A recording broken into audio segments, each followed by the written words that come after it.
I'm Jayashree. I'm a sports clinical nutritionist and also a certified diabetes educator. So today particularly we are going to be looking about the gut health, or what is gut health, why it is important, the ways to basically to correct it. And before going into the topic, we will make it as interactive as possible. So probably I'll love to post some questions. So I would hear your responses back. I would love to hear your responses also. And also, in case if you're having any doubts or you're not, if my voice is not clear or anything in particular, but in which slide we are in, if there is any doubts, please feel free to post them so that I'll be able to check them and rectify it then and there. But in case of any doubts a little away from the topic we're currently discussing, then let's keep it in the end. So the end, definitely we will have a Q&A session where we will be addressing topics related to gut or any general topic you feel like you want to talk to a professional and get it sorted. Then we can do that as well. Okay, so without any further delay, let's move into the topic. Now, my first question for the day. So when was the first time probably you heard the term gut? I think you guys cannot unmute yourself, so I'm opening my Q&A session, or I think the chat session. Yeah, so anyone can post it. When was the first time you heard the word about gut, or you started hearing about the word gut? Anyone?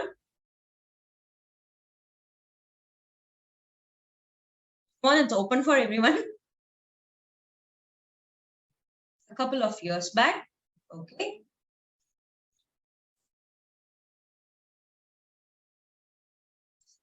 Anyone else? Okay, fine. No problem. I hope you guys will become more interactive as we move into the session. Okay. So yeah, we are all hearing about gut, or how important gut is in the very recent times. But it's been a part of us and so important that it's little unfortunate that we are understanding its importance only in the recent times. And as a student, as for everyone for that matter, we all would have learned about digestive system. And here I'm not going to again bore you with any kind of physiology part of what is digestive system, but this is a very, very common image that comes into our mind when we talk about gut or when we talk about digestion or the digestive system, right? We know it starts from the mouth and it goes to the anus, and that takes care of our body. Like whatever we eat, it takes, absorbs and eliminates. This is all we know when it comes to find the term about the gut. But the whole digestive system of gut, no. Okay, so probably no. If you're thinking that the whole digestive system is a gut, no. So gut is basically these three things. Okay, the large intestine, the small intestine, and there is one more very important thing which includes the gut. Right here, you can see three people here. One is the large intestine, the outer part, and the small intestine, this brain-like thing, and then these creatures, these fellows, they are the most important, predominant aspect of the gut, or probably for that matter, the quality of your life. And you can see some quotes here, like all disease begins in the gut, or health is determined by the microbiota in our gut. As early as these terms were coined, as early as 460 BC. So you understand that even there, they had an awareness about the gut, and the most important is microbacteria of the gut. These microbacteria of the gut are not something very separate entity, like say your respiratory system or your liver or your excretory system. They are the determinants of all the other systems. They are called as the second brain, just like how your brain is the number one determinant about how your other systems work. If the brain is not working, probably it's very difficult for the respiratory system or the kidneys to work separately. So similarly, these creatures are called as the second brain, and these creatures are the one which dominate the gut. So further on, when I'm talking about gut, I'm also talking about the microorganisms which is present in the gut. Now again, the question is all like microorganisms good for us? Because we know that bacteria and viruses are not so good, right? So are they really everything good? Definitely not. But predominantly, again, when I'm talking about the microbiota, I'm talking about the good bacteria that you can see here in the left-hand side. Okay, they are the normal good bacteria which necessarily needs to be present in the body. Just to eliminate any confusion, I will also talk about the opportunistic bacteria, which are basically anything that can cause a disease when you have, say, a low immunity or when your gut health is not good. What do you mean by when the gut health is not good? These good bacteria are not in the correct proportion. They are up and down. They're suffering. They have died because of recent antibiotics, something like that. Then this opportunistic bacteria will come into picture. Just like how when you had COVID, you had these yellow fungi and black fungi coming in. So yellow fungi and black fungi were not threatening. But then when you have low immunity because of COVID, then you have these issues. So just like that, the opportunistic ones. And then you have the pathogenic ones, the cholerae, the salmonellas, and all that, which we are really scared of. But we are not talking about them. Okay. So they are not generally present in our body. They don't do, of course, they don't do any good to our body. They cause harm. But bacteria which we are talking about is the normal, healthy microbiota. Okay, which is there in our body in huge numbers. You can see some facts, some mind-blowing facts about the gut. So I've just put this picture to make you more understand about how important they are, how massive they are inside our body. And they're not there for, no reason. They're there for a reason, right? So such a massive number is there in our body because they play a very crucial role. And you can see 100 trillions, like 1 trillion is like maybe 100 lakh crore or say 100 billion, I'm not sure. But then you have hundreds of trillions of microorganisms are there in your body.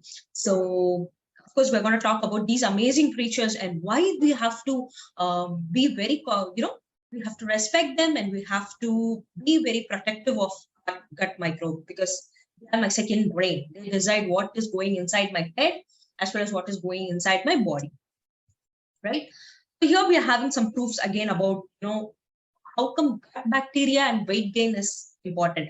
Now, if you are someone who has not heard about gut or the importance of gut, this is definitely going to be a surprise. The next few slides are going to be a surprise about how gut and weight gain can even be important. I know that when I eat something, I gain weight. When I exercise or when I starve myself, I lose weight. But what is it to do with gut bacteria? But no, you were wrong probably. Gut bacteria is one of the most important, again, determining factors about your weight. How? Indirectly through your metabolism. So what is metabolism? Just to give a quick understanding, when I don't do any work, I'm sitting idle, I still need certain calories. Do my basic respiration, my heart functioning, digestion, and all that. I'm not doing any work. Still, I need certain calories. Now, for some people, these calories are more. Lucky ones who always are in the leaner side. For some people, the calories are very less. The amount of calories they require for their bodily functions are very less. There's multiple reasons for this, why it happens. Probably the unlucky ones who tend to gain more weight. And one of the reasons is surprisingly the gut microbiome, the gut microbes basically, right? So there are researchers, so many researchers, and this is a very massive topic where there's so much of researchers even going now. Now there are nutritionists who have started treatments based on gut bacteria, altering gut bacteria, which is amazing, right? And we see amazing results. So in here, what you see here is that the gut bacteria in a lean individual is different from an obese individual. Okay, and even there was an experiment, the mice experiment, what we call it is, there was an experiment with the mice as usual. And when they transferred some of the bacteria which is there in a lean individual, the obese one, and they started noticing that these obese mice started losing weight. So that's how important it is. And but it's not, please don't depend on, okay, then we have to start taking some supplement which is having the micro. No, it is all there in our foods. It is all there in our own body. It's just that we have to respect it and see to it how to maintain them, right? A good bacteria consists of number of varieties of bacterial names. So even you don't have to confuse about these bacterial name, whatever, which is not being able to pronounce, but just joking. But again, you don't have to confuse with these names. What you need to remember is they are very important, and your proper diet would definitely take care of bringing in all these bacteria. How to go about taking care of your gut, that we're going to see in our next slides. Okay, so some of these bacteria which helps in a leaner bodies are present in cranberries, flax seeds, fish oil, walnuts, right? And the other one is genetically usually present. Okay, anyway, let's not go deep into that. The next is again, why gut bacteria, how gut bacteria apart from metabolism affects our body and body weight is right from the brain. I told you the gut, these creatures, these tiny creatures will literally control your brain like anything, like a program, right? So right from your brain, whether you feel satiated is whether I feel full or I still have that craving, that little craving somewhere in my brain, though I have eaten so many things. That is again determined by these factors. Whether my liver is metabolizing all my fatty acids or just storing there, that is again determined by these factors. Whether my adipose tissue, that is whether there is fat tissues accumulated, again these guys decide. Whether there is any muscle proper fatty oxide muscle process happening, again these guys decide. So the number of factors these guys decides, which is going to indirectly or directly contribute to weight loss or weight gain. Okay, then again immunity. Now immunity would be not a very interesting topic if I had spoken about it like 3-4 years back, but we had COVID, and we all know how important immunity is. And surprisingly, gut microflora, again the microbacteria in our gut, basically that is the small intestine and large intestine, is the key determinant of your immunity, basically. 70% of the immunity depends on the gut, and all these wordings are not just random wordings which I typed, but I've been taking it from multiple authentic sources or research papers. So very important. Again, if you don't want another threat like COVID to come in your near future, again, where you need to work on is your gut. So I used to tell this example everywhere. It's like you can have a beautiful house, you can have the most amazing interior designings from all over the world, but when the foundation is not right, when the soil foundation is not right with the building, you know what is going to happen to that building, right? So similarly, you can have all amazing treatments going on and everything going on, but then if the foundation is your gut, your base, your foundation is your gut. Okay. Again, most interesting thing is about gut and mental health. So, even today, most of the we all know about how important mental health is and how important anxiety or depression is. But then, even today, most of the treatments that you initially go into when depression or anxiety is something to do with your vitamin deficiency and correcting your gut. So especially this vitamin B12. So you can see that highlighted line, that psychiatric disorders associated with vitamin B12 deficiency was found in 1868. From then, we know that there's some association between vitamin B12 and psychiatric disorders. But that gap was actually filled when we started understanding more about the gut. Because vitamin B12 is again very essential for your gut function, or your gut function is very essential in order for you to absorb vitamin B12. Any of you have taken test, again, a question. I'm not going to ask any technical questions, right? I'm just going to ask your experiences. So any of you here have taken a blood test and found that you being a vitamin B12 deficient person, despite being, say, you're a non-vegetarian, but still your doctor is asking you to take more of non-vegetarian foods, whatever, right? Anyone who has taken a full body checkup? Yes, no, yes. Okay, thank you. Anyone else who've come across this? So you can still answer. I'm still seeing the chat, right? So in our experience, like when we are working with so many clients day to day, we see, I'm not even exaggerating, guys. We see at least 80% of the people who come up with a full body checkup. Others, though, they don't know that they have vitamin B12 deficiency at first place because they don't check their blood levels. It is different. But 80% of people who have checked their vitamin B12 levels have always been deficient. And these include both vegetarians and non-vegetarians. Why non-vegetarian? Because we know vitamin B12 is generally present in animal foods and non-vegetarian foods. But the surprising factor is even non-vegetarian people have vitamin B12 deficiency. This is because, again, it's because that we are not taking care of gut properly, which is very important for the vitamin B12 to absorb. As I told you, you might have good interior designings, but if your foundation is not good, similarly, you might eat all that food that is having vitamin B12. but your gut has to accept it and absorb it, right, at first place. So that is very important.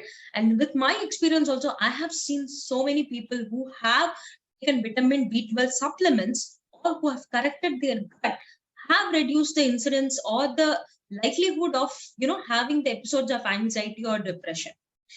So again, this is a very vast subject about how gut is important in treating their mental health. Okay, and this serotonin is a happy hormone basically. Okay, the euphoric hormone or the keep calm hormone basically.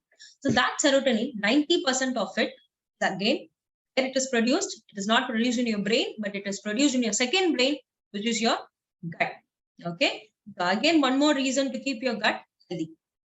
Okay, now we spoke about all about, how important gut is, and I hope I have convinced you that gut is the most important thing. And after you finish the session, you start thinking about how is my gut health. You will start asking questions about how is your gut health. That is the first step. Okay, now we will see how to identify whether I'm having gut health. Okay, how do I even identify, man? If I have a blood sugar, if I have a doubt like whether I have a diabetes, probably I'll take some test. But then how do I identify, a layman, how do I identify whether I have a gut issue or not? Okay, so let's see that. Yeah. So again, before just going into that, I just wanted to again emphasize this particular slide. That is, gut dysbiosis can cause all these issues.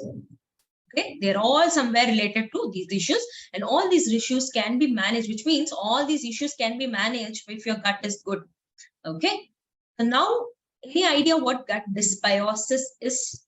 A little technical term, but nothing new, but it's all what we have discussed so far. So any idea about what gut dysbiosis is? Again, my chat is open. I would love to hear some answers from you guys. Okay, no, definitely we will know. Anyone? Any attempts?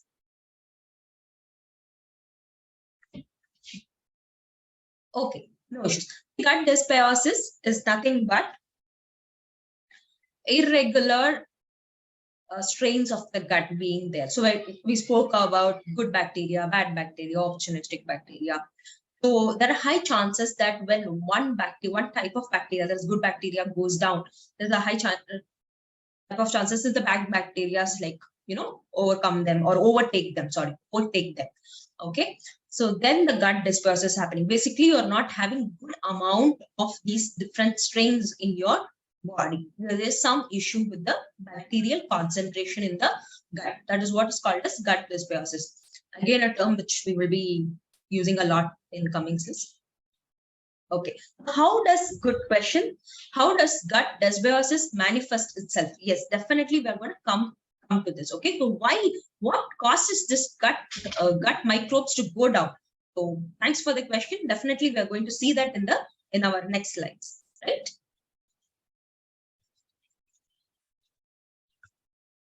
Yes, what causes dysbiosis? Okay, sudden dietary change. Now, when I'm talking about sudden dietary change, it is every type of dietary change I'm talking about. Not only that, okay, you were in intermittent fasting, you went to keto, you went to a normal diet. Diet doesn't not just means the paper and PDF documents which you get from us nutritionists. No, you are someone who is living at home, suddenly moved city, you're going to hostel. Pattern of food you had from home is completely different of the pattern of food you're having from hostel. Again, there can be gut dysbiosis, that is change in the gut microbes, because shock, there's something new coming in, okay, or enough of nutrients is not coming in. Nutrients absorption and gut is a vicious cycle. When there is less nutrient absorption, the gut suffers. When the gut suffers, there's even more lesser nutrient absorption. So it is a vicious cycle basically. Okay, accidental toxin consumptions. Okay, some toxin consumption is there by, say your water was polluted, some like infected waters, infected food poisoning. That again, because there's a pathogenic bacteria dominating, right? Then that can immediately down your gut function. Antibiotics, very common symptom which you would have all seen is that you would have gone for a fever. Doctor would have.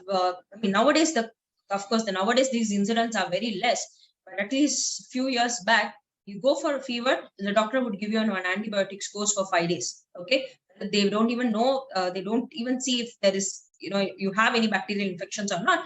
But of course, we all want immediate remedies. So they give you a bacterial dosage, which is for 5 days. You won't care taking that for 5 days. That is a different thing. We stop it in 3 days. That has other consequences. Okay. Anyway, I'm not moving out of the topic. But what I wanted to say is that when you take an antibiotics is nothing but it is going to affect the bacteria. Okay. The aim is to affect the pathogenic bacteria. That is whatever the bacteria that has caused you the fever. But what happens is even these good bacteria suffer.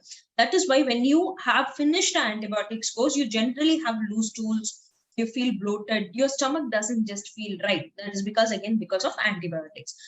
Frequent usage of antibiotics can again cause your gut to suffer. Okay. Toxin consumptions like alcohol, of course, they are again put your thing. For oral hygiene, again, this is something which we don't follow even now. Is that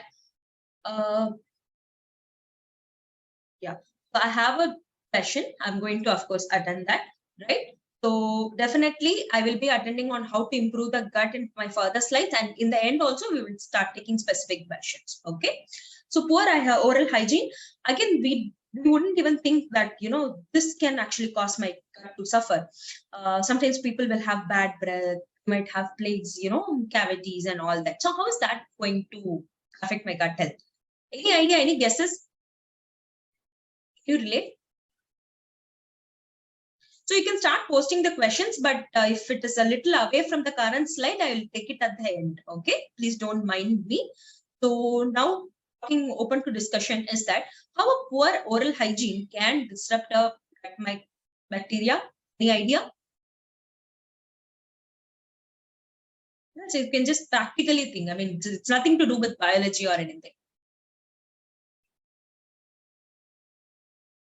Yeah, kind of germs enter body. Actually, external germs doesn't kind of right. You are almost there.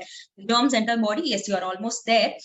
So what happens is we saw that digestive system, right? It starts from the mouth. That is a part of it, and this. So imagine as it is one big tube. Yes, exactly. Yes, exactly. Someone rightly said. She said it is connected with the digestive system. The picture shown in the earlier slides, the saliva, etc. Absolutely, yes. You don't have to think digestive system as a very complicated one. It is just one big tube that has started from the mouth to the. So, in the start of the place, when there's a poor oral hygiene, what we say, we show all these bacteria playing around with our teeth, right? Which means there are all these bad bacteria which are going to play around our teeth. When there is an alteration of equilibrium in that place, then definitely the gut is also going to get affected naturally, right? Right? In one way, there's a good water flowing in, and suddenly the top of the pipe is polluted. Then the water is naturally going to get polluted. So, poor oral hygiene is again a very extreme important topic which we sometimes tend to miss. Sleep deprivation, very, very important. Just like how sleep is important in every aspect of your life, sleep is also important with your gut. This is why when you don't have proper sleep, when you're traveling, when you have like back-to-back some work and you didn't sleep properly, you feel constipated, bloated, acidity is there, all this happens because again, sleep deprivation clearly affects the gut. Okay, weak immune system. So I'm sorry about the spelling there. Okay, I'm really sorry. So weak immune system is again it's a vicious cycle. So weak immune system can affect your gut. Weak immune system means you're more into get the pathogenic bacteria like cholera or semolina and all that. So again, the gut bacteria is this thing. But majorly, again, see, some of them are not something which is within our control. Okay, but the dietary change, poor oral hygiene, sleep deprivation, alcohol consumption, these are something which we have to work on. Okay. Okay, so signs of unhealthy gut. So how do I know whether I'm having, okay, I kind of understood what you're trying to say, but I'm still not very sure whether I'm having a gut issue or not. So you can see these slides, right? Bloating, acidity, gas, regurgitation. What is regurgitation? Some people say like something comes in my saliva after I eat. Very sour saliva just comes after I eat or when I burp. That is regurgitation. Okay. Tiredness, mood swing, sudden weight food intolerances. Food intolerance is that something this doesn't suit you. For some people, milk doesn't suit. So for some people, wheat doesn't suit.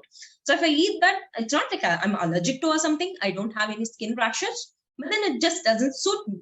I feel very bloated. So that can, so if you have any 2 to 3 of these symptoms constantly happening at least weekly once, then which means that we have to work on improving the gut. Okay. So how to improve the gut? I'm coming to this elimination diet a little later. So before that, we can talk about the other points, and then I want to come to the elimination part. Okay, so I'll just move back to that slide. So of course, how to improve the gut?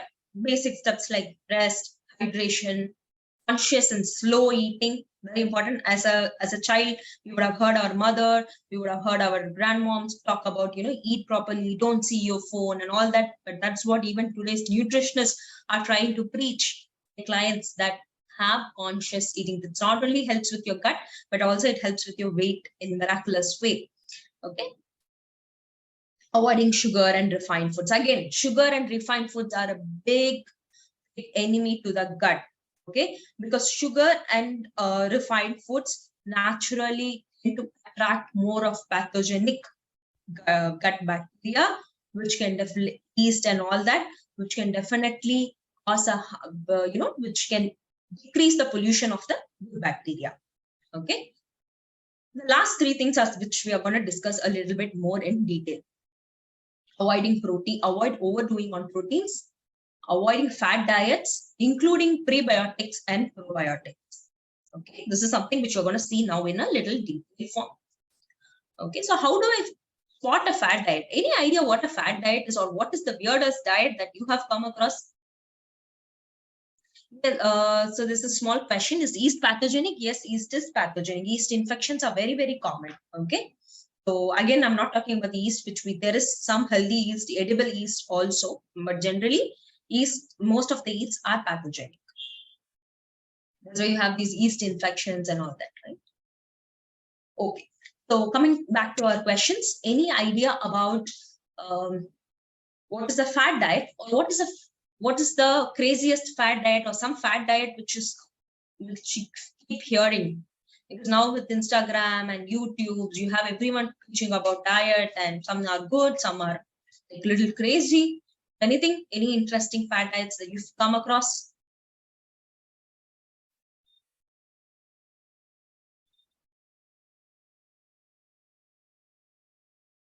Keto diet. Yes. One of keto diet, we can, yes, now currently the trend which is going on with the keto diet, I would definitely call it as a fat diet.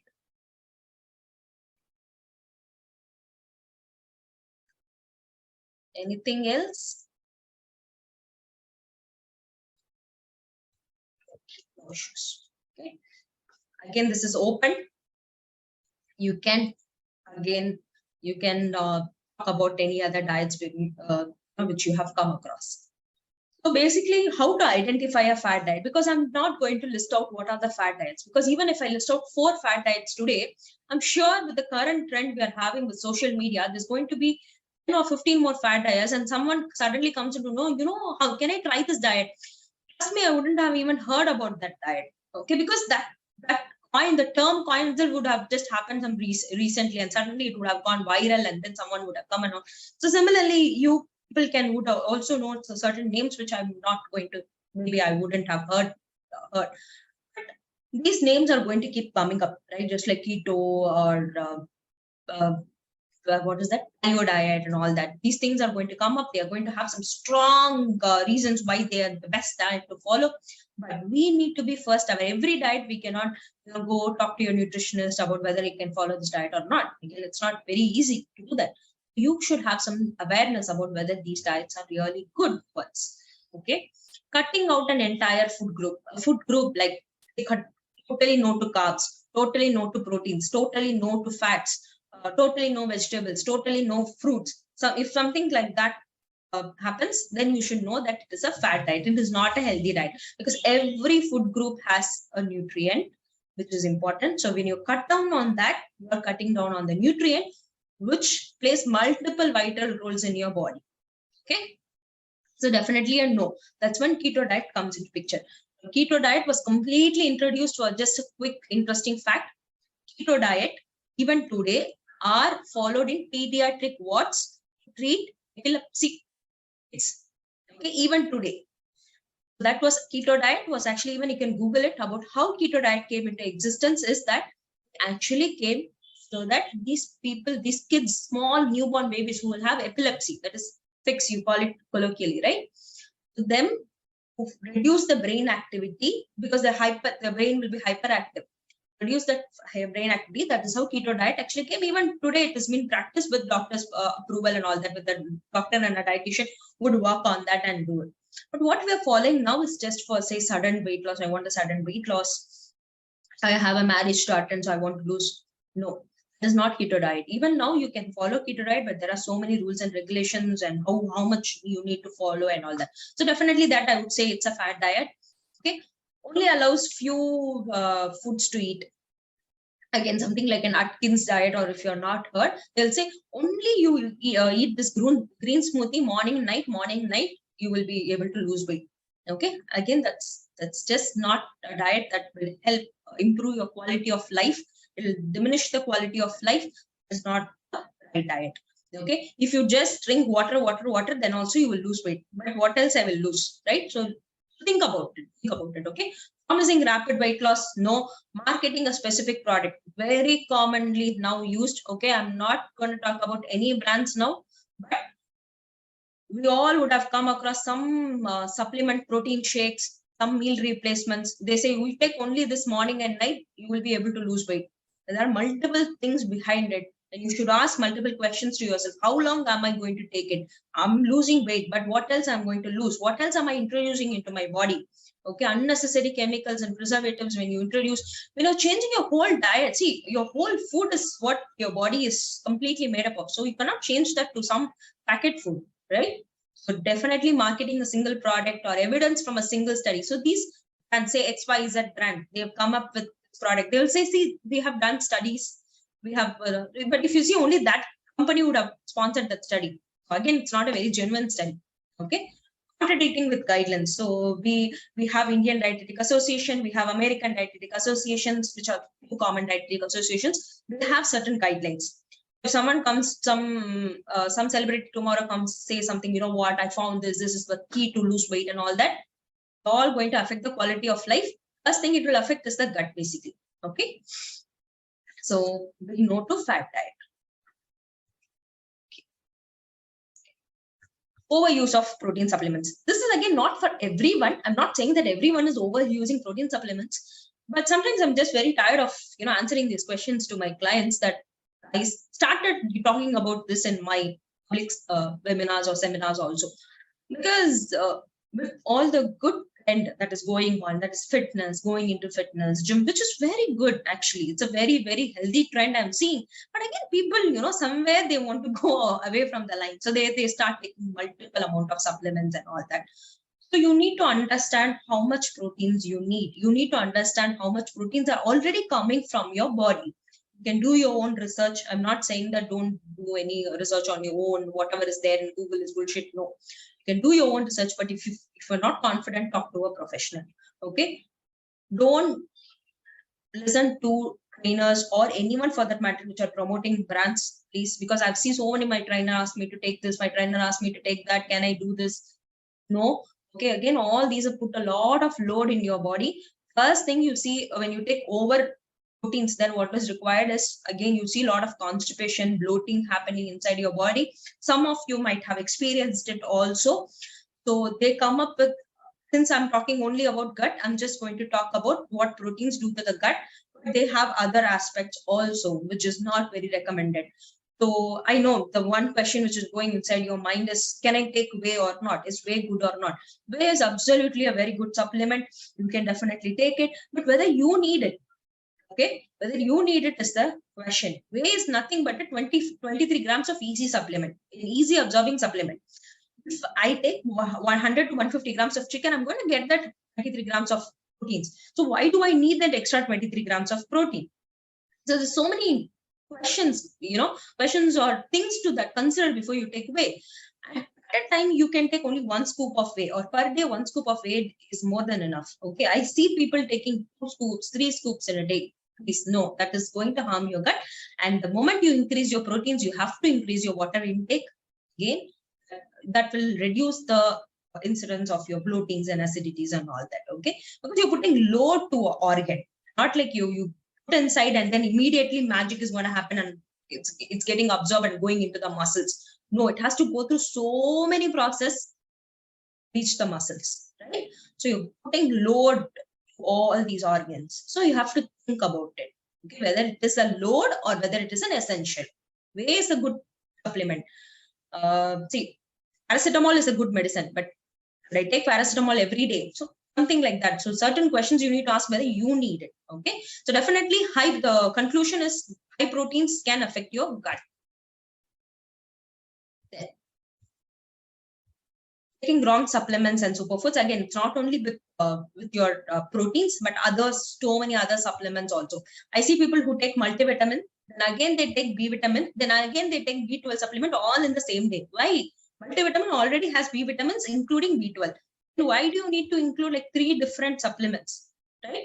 So again, when you're taking supplements, always have a professional consult, and some supplements can again affect your gut. Caffeine supplements, all these fat burning supplements which you get in the market, all these can again affect your gut. Again, if you're taking some Ayurvedic supplements or any Siddha supplements, I'm not against them. You have to talk to that professional. Okay, talk to that professional and then take it. Or Ayurvedic doctor or Siddha doctor or homeopathic doctor. Just because it worked for XYZ doesn't mean that it works for us. Okay. Most important, prebiotics and probiotics. Now, again, open to question, open to chat. Yeah, any idea about what is a prebiotic and probiotic?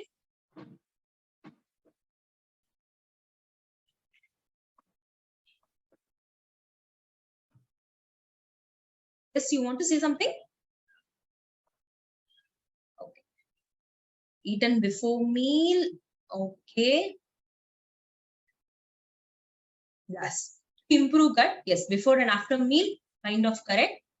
Any other idea about what is a prebiotic and probiotic? Anyone else? What is a probiotic? Prebiotic might be, we might have not heard about it so much. So what is a probiotic?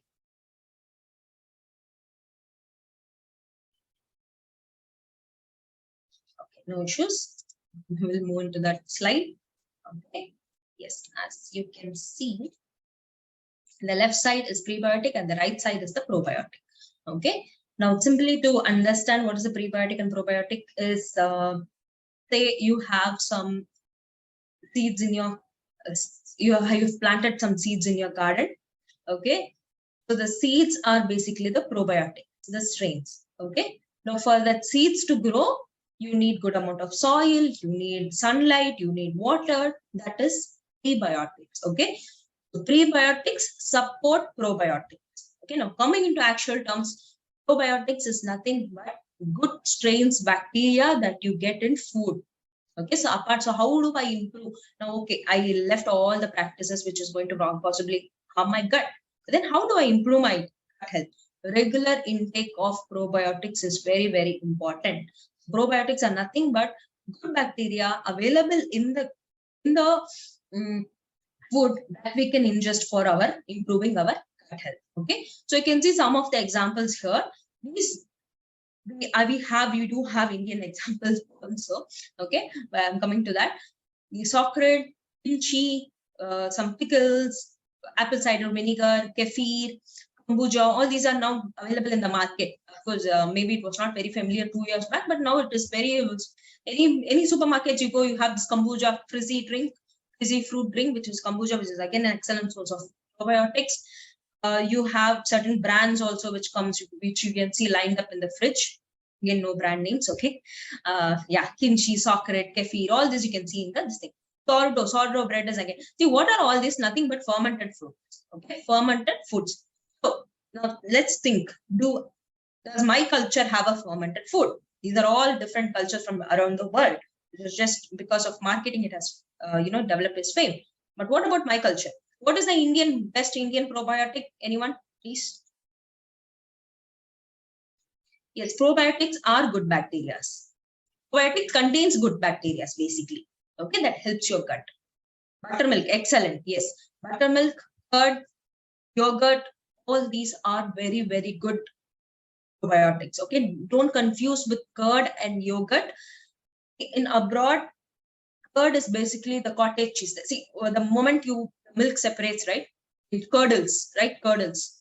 When the milk curdles, that is called as curd. That is what they use in Western side. They call it as curd, and anything which comes with a good bacteria, we call it as yogurt. Okay, but here we interchangeably use it.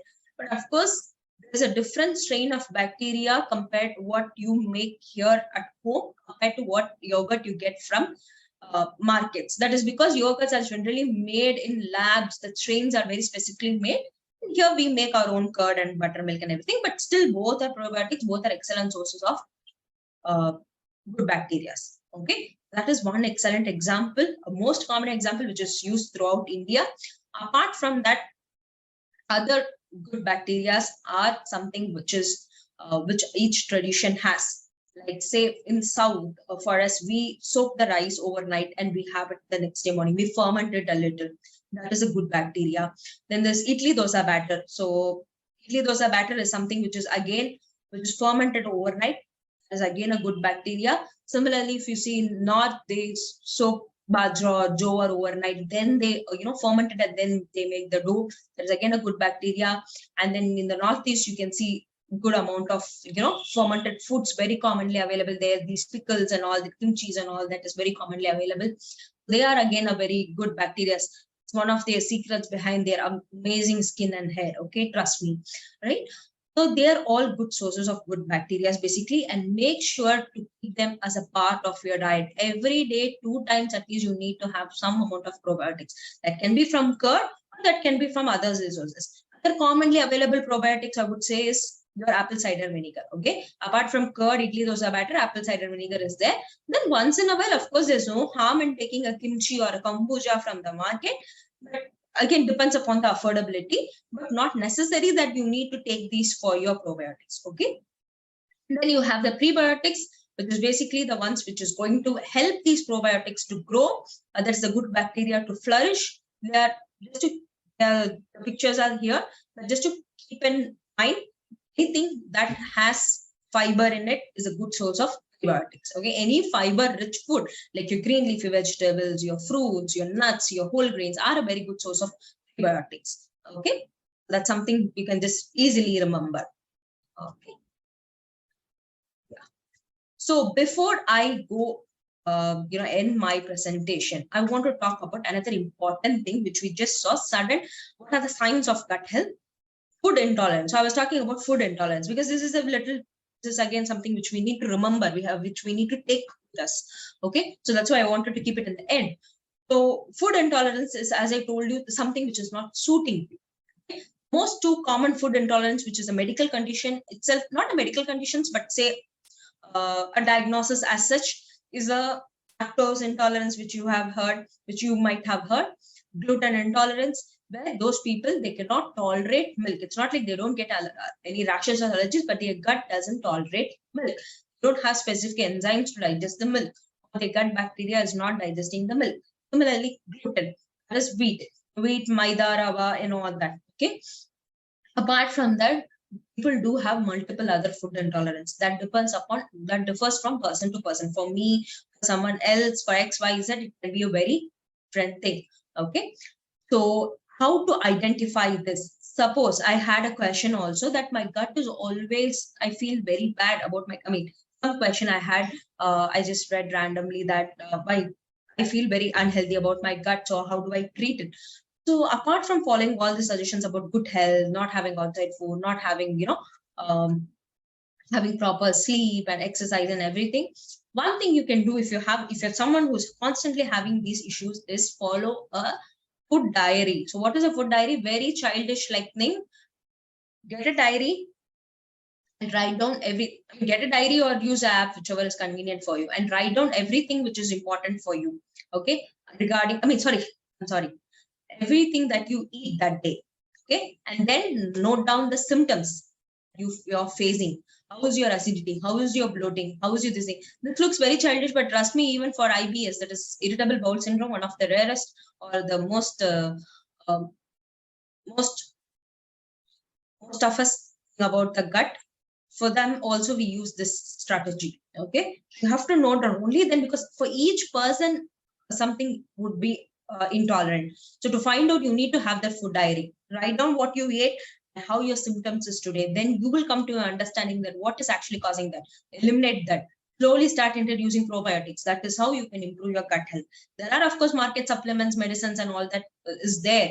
But then home wise, these are the first steps to follow. Beyond that, if it is still happening, which means your gut has suffered a little bit more, then you need to start taking the probiotic market supplements that is available. Okay. Then yeah, these are the most common food sensitive. So you can look for whether after milk am I having this issue, after gluten I'm having this issue. So these things you can look into it. Okay. So elimination diet. So what do I do after writing down? Okay, I noted down, I found out these things. These things are this thing. Eliminate it. Okay, suppose say wheat is causing me the issue. Eliminate wheat completely from you. You find that every time you eat a roti or a bakery food, you're having this gastric issue. Eliminate wheat completely from your diet for next 2 weeks at least. Okay, 10 days to 2 weeks at least, you have to completely eliminate it. See how your symptoms are improving. If it is improving, well and good, then wheat is the culprit. You have to exclude it for further long period of time. Probably after 2 to 3 months, you can again start reintroducing it. If it is still causing an issue, then you need to eliminate it. However good a food is, even the most precious food, if it is not suiting you, it is not good for you. It is not going to do any good for you, but it is going to cause a lot of bad things. Okay, gut issues can cause a lot of inflammation issues, autoimmune disorders. So there are a lot of things. So if you have constant gut issues, this is the first step you need to do. Second step would be the probiotics introduction. Okay, so eliminate it. If there's a number of foods you're confusing, then eliminate all the 5 foods. Then slowly, weekly, once introduce one food alone. Say suppose I face the issue with milk. I'm confused whether it is the culprit is milk, whether it is wheat, or whether it is nuts. For 2 weeks, I'll eliminate all this food. Then slowly introduce only nuts and see how my gut is. If nothing is happening, then the next week I'll introduce another food. Okay. If something is happening, then again I will delete it and introduce the third food. I know, okay, that is one of the culprit. Like that, you need to find out what is causing you this issue and eliminate it. Because probiotics will heal the gut. First, you have to stop the injury. Injury meaning these, when you're having repeatedly consuming foods that is causing you this food intolerance, and that can cause a lot of inflammations in your body. So first, you need to eliminate the food that is actually causing the injury, and then you have to introduce probiotics that's going to help in healing the ones. Okay. So with that, I'm coming to the last slide. How exercise is important. Again, exercise is again very, just like your weight gain or weight loss, it is important for your gut also. Researchers have found that the bacterial strains which is there in the person who is exercising versus a person who is not exercising is very different. Okay, so there were multiple researches which was done over a 6-week period of time, and they collected bacteria for someone who didn't exercise, and then they made them to exercise for 6 weeks, and then they saw that their levels were improving. I mean, the strains, good bacteria strains were improving. So again, exercise should also be a part of the diet. To conclude all that, make sure you're not following any fad diet, not having outside foods, not sudden change of dietary patterns. Okay, having good amount of probiotics and prebiotics. If your gut is crying for help, then follow the elimination diet. Okay, with that, we have come to the conclusion. Thank you all for patiently listening. We will start taking the questions, right? We start taking the questions. Yeah. Okay. So whatever questions are here right now, I'm just gonna read them, going through them. And apart from that, if you have more questions, you are now free to post them, right? How gut dysbiosis manifests itself. What proteins are good for gut health? So proteins generally, any protein, it's not proteins and gut health are not directly related or something. Okay. So as I told you, fiber and probiotics is the one which is going to help in your gut. But any protein is not going to affect as long as you're taking the right quantity of the food. Okay. So there's no any special protein that can heal the gut or something. Okay. If you take vegetarian proteins, they are much better because they come with prebiotics actually. Okay, though initially some people will have a little bit of bloating issues and all that because they are not used to that pulses and all that, but then it will subside over time.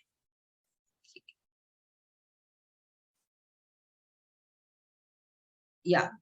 So what about Yakult? Yes, Yakult is a brand, which is again a probiotic, which is a good probiotic. Okay. My stomach is regularly upset. How to improve gut health? Okay. So as we were just discussing that. Okay. I often experience poor gut health, either constipation or diarrhea during periods or just before that. What can be reason? Okay. This is not something periods and gut health. Okay. So this is not something very much related to the gut health issue. Okay. Because see, it is very common to have constipation right before your period, and it is very common to have a slight diarrhea right during your periods, in the start of your period. Okay, it's because how the system works. Because the uterus is here, and behind that you have your gut. Okay, that is the intestines basically. Okay, so before your periods, your uterus is like pretty full. Okay, it's full, it's expanding, a balloon is expanding. So what happens to the tube which is there behind it? It contracts. Right, so then you experience constipation. That's why pregnant women also constantly feel constipation. Okay.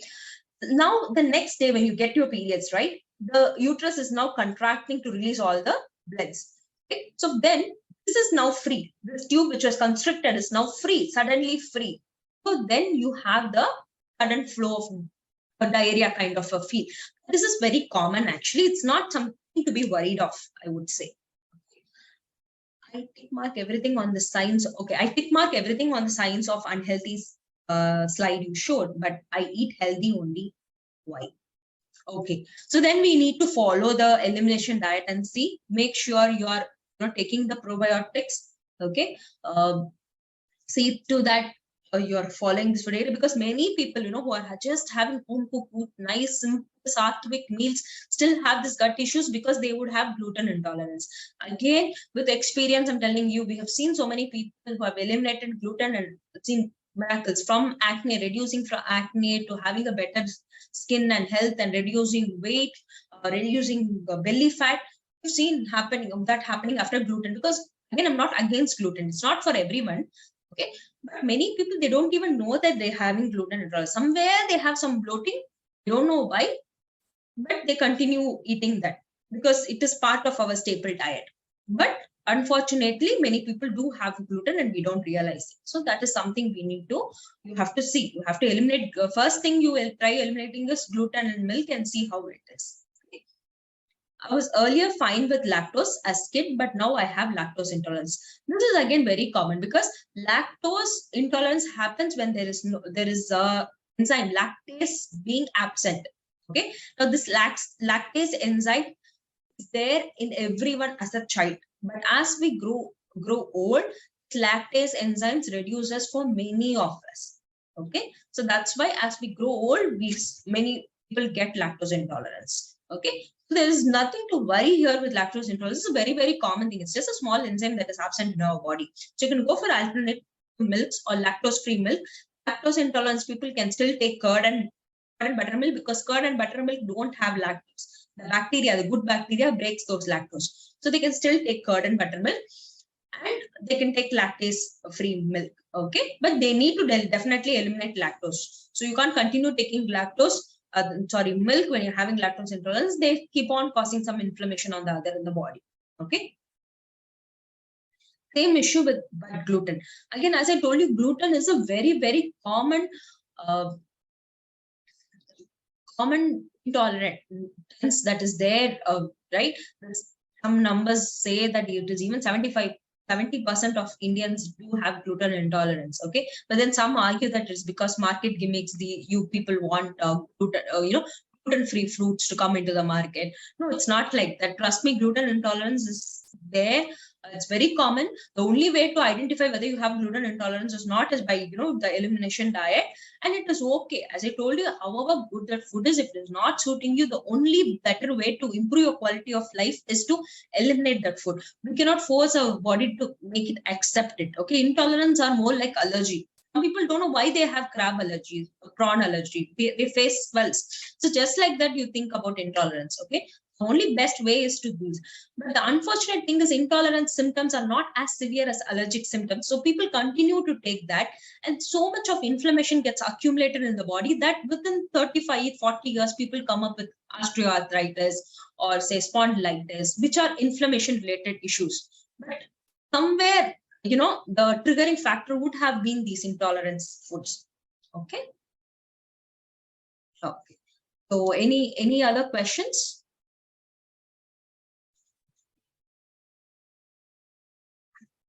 So we have like 2-3 minutes more. We can wait or we can call it a session.